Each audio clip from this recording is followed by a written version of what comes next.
Dr. Kezi Ikpeazu has broken every record in terms of infrastructural development in Abia State. I will urge the media, because to change, adjust our pattern of reporting Abia State. How do I mean? I mean because, in Nigeria, the subject history, I think it's been abolished. Because of that, I want to assume that's the problem. That's why many of us have lost our sense of memory.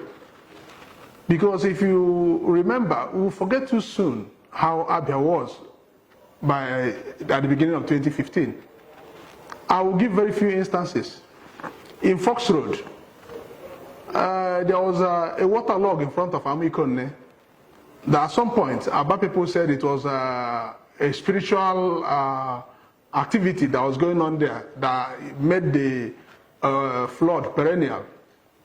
There was so much energy, so much resources invested in trying to fix the Amikone in Fox Road.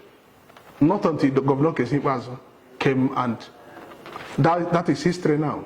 So I'm saying, if the reportage, in every reportage, if people can have the image of former Amikone before 2015 and the present image now, I think it will help our memory to appreciate. It will help us to appreciate the enormous work that Dr. Kezi Ikpeazu has done.